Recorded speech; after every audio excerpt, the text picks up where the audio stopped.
dica de sabedoria. O nosso tema hoje é a inveja. Bom, a inveja, ela é uma paixão ou está bem atrelada à personalidade tipo 4. Lembra do romântico intenso? Pois é, eles têm ou você, né, se você é dessa personalidade, tem uma fixação pela inveja. Vamos entender um pouquinho mais sobre a inveja segundo a palavra de Deus? Te convido para a gente fazer esse bate-papo. Mas antes, se você quiser lembrar um pouco mais sobre essa personalidade, aqui em cima tem 2 links. O primeiro link, ele fala sobre a personalidade em si, sobre o tipo 4. E o outro link, ele fala sobre o amor do tipo 4, que é o nosso tema do momento, tá ok? Bom, inveja é pecado? Acho que eu não preciso te perguntar. Todos vão responder que sim. A inveja, ela é um pecado, e ela é um pecado, vamos dizer assim, difícil, grande, tá ok? A inveja, ela é todas assim as referências bíblicas sobre a inveja são referências negativas. Não tem uma referência positiva em relação à inveja. Ela normalmente é referida também como zelo, como ciúmes, mas sempre é um sentido mal da palavra, nunca no sentido positivo. E ela é um sentimento muito forte. Tá? Então, se você é dessa personalidade, e esse sentimento ele vai estar muito presente na tua vida, e você precisa de apoio, principalmente da palavra de Deus, para conseguir trabalhar isso dentro de você. E tem como a gente trabalhar isso, tá ok? Olha só, vamos entender um pouquinho mais, né? O que nos leva a pecar em relação à inveja? Vou te dar um exemplo que quando o apóstolo Tiago, né, ele fala sobre as guerras que aconteceram ao longo da história, né, ele diz que elas são resultado de um coração invejoso. Então a própria guerra normalmente é fruto da inveja. A inveja de quê? Das terras do outro, do ouro do outro, do sucesso do outro, daquilo que o outro reino, por exemplo, tem e que aquele reino quer buscar. Ele quer para ele aquela característica. Então, olha só, vou dar para vocês alguns exemplos na Bíblia de pessoas, de histórias, de, vamos dizer assim, de resultados ruins por causa da inveja. Raquel é um primeiro exemplo. Ela não pôde ter filhos e ela culpava o marido Jacó. E isso, quem conhece a Bíblia, ela sabe que o problema que deu. Se você quiser entender um pouco mais, tem Gênesis 30, você vai achar um pouco essa história de Raquel. José, quando ele foi vendido pelos irmãos, olha só, ele tinha vários irmãos e os irmãos venderam ele porque ele era o preferido do seu pai Jacó. E Jacó também gerava essa inveja nos filhos, ele tinha assim, uma certa preferência por José, e isso era muito claro, e ele acabou gerando inveja nos filhos ao ponto dos irmãos venderem o seu irmão para tirar aquele filho que era um filho diferenciado. Se você quiser conhecer um pouco mais, é Gênesis 37, você lembra essa história, que é a história de José. Davi, quando ele veio das batalhas dos filisteus, e a fama dele começou a se espalhar como um grande guerreiro, a fama dele começou a ficar maior que a de Saul, que era o rei de Israel na época. E isso gerou todo o problema entre Saul na perseguição contra Davi. Então ele gerou ali uma série de problemas. Se você quiser entender um pouco mais, 1 Samuel 18.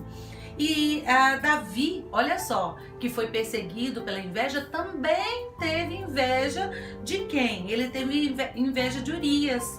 E ele acabou tomando a mulher de Urias, Betseba, como sua mulher. E aí o que aconteceu? Ele mandou matar Urias para poder ter a Betseba. Então, 2 Samuel 11. Então, olha só, e fechando com chave de ouro aqui, Judas, né? que acabou, junto com os fariseus, entregando Jesus às autoridades, né? Então, Mateus 27, 18. Olha só quantas histórias ruins. Tem várias outras, tá? Essas são algumas que eu tô relatando para vocês. São histórias que demonstram o que a inveja pode gerar na vida de uma pessoa. Como trabalhar a inveja? Meus irmãos, é um sentimento que ele vai chegar. Você vai ter que combatê-lo, tá ok? Como você pode combatê-lo? Pensando em Deus, trazendo a palavra de Deus, trazendo aquilo que Deus quer para a sua vida. Então eu vou te dar aqui um exemplo de um trecho da Bíblia que pode te ajudar, que é em Filipenses, quando Paulo, né, o apóstolo Paulo, ele em Filipenses 2, ele traz o seguinte ensinamento: considerando os outros superior a si mesmo. Então, na Bíblia sempre fala assim que os humildes serão exaltados, que dê a outra face, que olhe o outro como maior que você. Então, quando aquela mulher enxugou com lágrimas e os cabelos o pé de Jesus, lavou os pés de Jesus, ela mostrou uma humildade, uma gratidão. Então, é ser grata a Deus. Busque agradecer aquilo que você tem e não sofrer por aquilo que você não tem, tá ok? Tente glorificar a Deus aquilo que Ele te dá, nem que seja vida. Nós acordamos todos os dias saudáveis. A saúde é uma dádiva, a saúde é uma bênção. Olhe para aquilo que você tem e não para aquilo que falta. Sempre que você olhar um copo, não imagine que ele está meio vazio. Tente imaginar que ele está meio cheio e que você já tem metade do copo. Agora só falta completá-lo. E aí, com seu esforço, buscando uma dedicação, vá buscar aquilo que você deseja, mas que isso não seja o mais importante. Tá ok? Eu sei que é difícil, mas é algo importante. Olha só o que eu vou ler para você. Vou fechar essa dica de sabedoria simplesmente com os 10 mandamentos. E lá em Êxodo 20, você tem aqui Êxodo 20, 17. E é o último mandamento, né, do Senhor, que ele fala o seguinte: não cobiçarás a casa do teu próximo.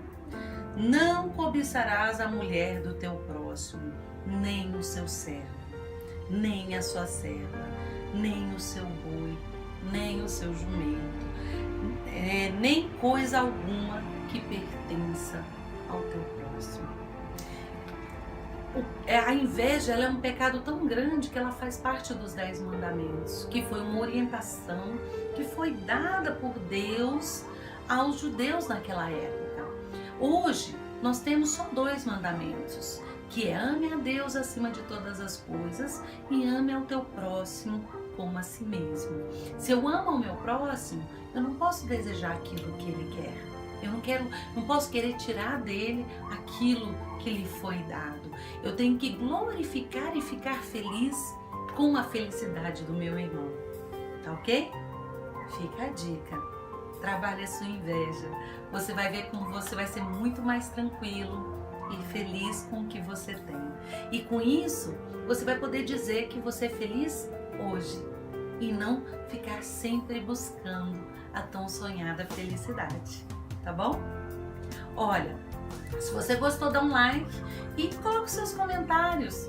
Nós podemos aí trocar um pouco mais de informações sobre a palavra de Deus. Um beijo!